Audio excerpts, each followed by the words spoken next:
O homem é uma criação de Deus. Ele foi criado por uma energia maior, que a gente dá o nome de Deus, né? Porque nós não temos outra concepção.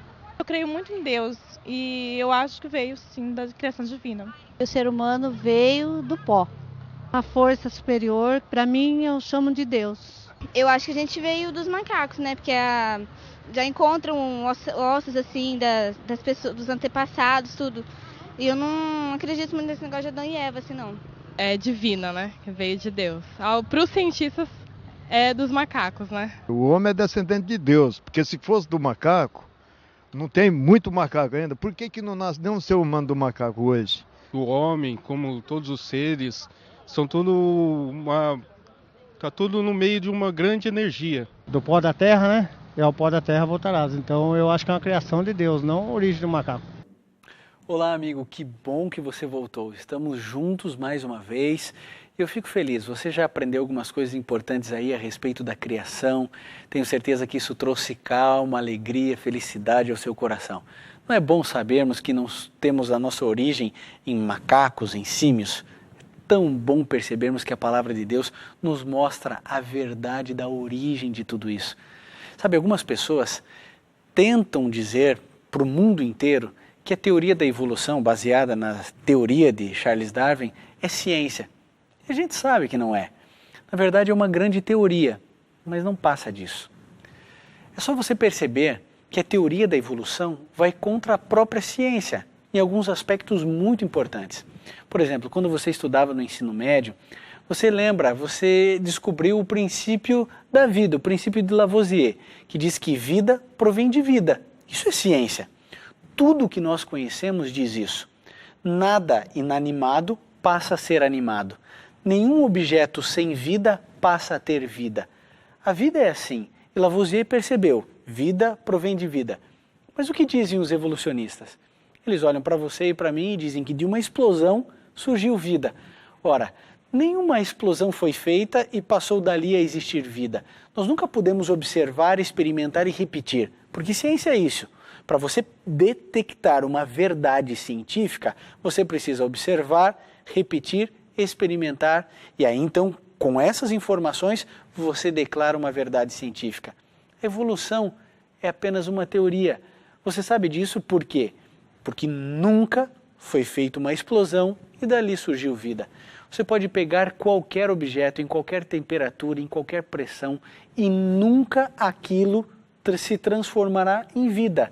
Vida provém de vida.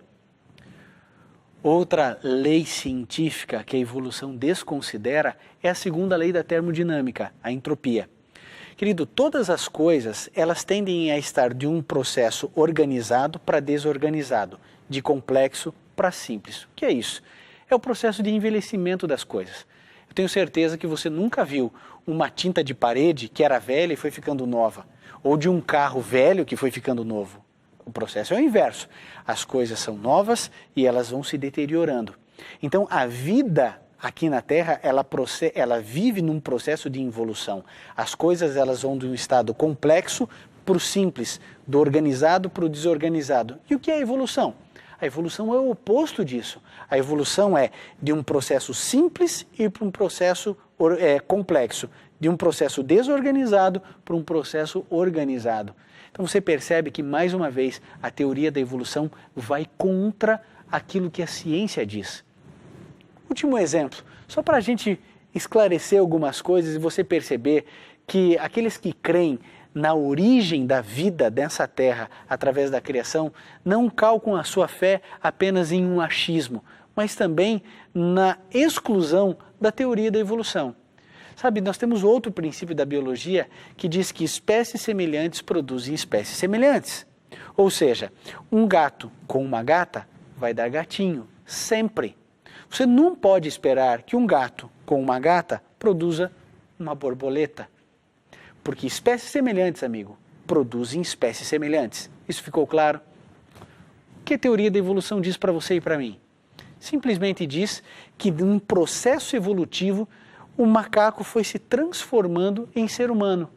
uma ameba, foi ficando cada vez mais complexa, se transformou num protozoário, depois num ser unicelular, e aí então um anfíbio foi sendo criado, aí então as divisões, os animais terrestres, depois nós encontramos ali aqueles que ficam na água, depois aqueles que se desenvolveram para voar. Querido, você já viu em algum momento, em qualquer esfera da vida animal, algum processo de transição claro? Você já viu algum animal em processo de transição evolutiva? Não viu e nem verá. Sabe por quê? Porque hoje você estudou na palavra de Deus que quem criou o mundo foi Deus pela sua palavra. Amigo, algo muito especial aconteceu. Sabe o que Deus fez? Deus descansou, abençoou e santificou o sábado. E aqui eu faço uma pergunta a você. Deus já havia criado tudo. Ele poderia simplesmente ter fechado o ciclo semanal em 6 dias. Mas Ele cria um novo dia dentro da semana, o 7º dia. E sabe o que Deus faz nesse dia? 3 coisas. Deus descansou, Deus abençoou e Deus santificou esse dia. Todos os dias, queridos, são especiais. Todos os dias nós devemos ter comunhão com Deus. Mas você percebeu que Deus é onipotente, Deus não se cansa. Por que descansou?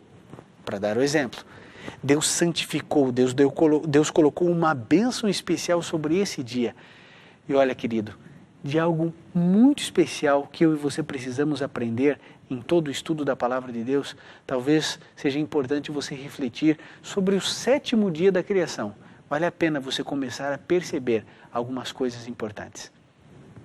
Quando Deus criou do nada todas as coisas, quando Ele formou o universo do nada, Deus tinha certeza de que valeria a pena criar você e a mim. Tenta imaginar isso. Deus poderia criar outros seres, outras pessoas, outros mundos. Mas sabe, Deus criou você. Deus me criou. E Deus criou todo esse planeta simplesmente para dar de presente a você e a mim. O Salmo 33, verso 6, diz que os céus foram feitos pelo sopro de sua boca, pelo sopro da palavra de Deus, do próprio Deus. Deus deu um presente para Adão e Eva. Deus deu um jardim para eles viverem. Você percebeu isso no estudo? E sabe, nesse jardim tão lindo, eles tinham ali a possibilidade de permanecer vivos para sempre, se alimentando da árvore da vida. Deus colocou uma árvore especial, linda, formosa, a árvore da vida, para que eles continuassem vivendo de maneira tão linda e especial. Mas uma coisa triste aconteceu, amigo. Deus também colocou ali a liberdade para eles escolherem entre o bem e o mal. Deus colocou uma outra árvore ali, a árvore da ciência do bem e do mal. Se eles não provassem daquele fruto, eles permaneceriam ao lado de Deus, vivendo nesse lindo jardim, nesse planeta Terra maravilhoso. Mas sabe, se eles comessem desse fruto, eles escolheriam o caminho do inimigo de Deus. Você sabe o que aconteceu? O ser humano escolheu viver em pecado, escolheu ficar longe de Deus. Talvez esse tenha sido o maior erro que a nossa raça já cometeu. E hoje colhemos o fruto de tudo isso. Porque sofremos, amigo. Porque vivemos essa situação. Sofremos tanto. Morremos. O que aconteceu com a criação de Deus? Por causa de uma escolha. Tudo isso aconteceu. Adão e Eva erraram e nós estamos colhendo o fruto dessa decisão até hoje. Por que Deus permite isso? Quem tentou Adão e Eva? Quem destruiu a criação de Deus?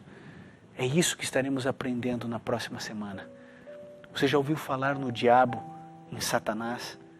Será que de fato ele existe? Será que ele é real?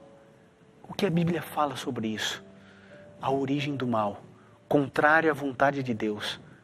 A origem do mal, contrário aos sonhos de Deus. É isso que nós estaremos estudando e aprendendo na semana que vem. Querido, é muito importante você comparecer e estudar na próxima semana, porque muitas respostas você encontrará, porque você perceberá esse grande conflito, essa luta que existe entre o bem e o mal. Semana que vem nós estaremos juntos entendendo e compreendendo a origem do mal.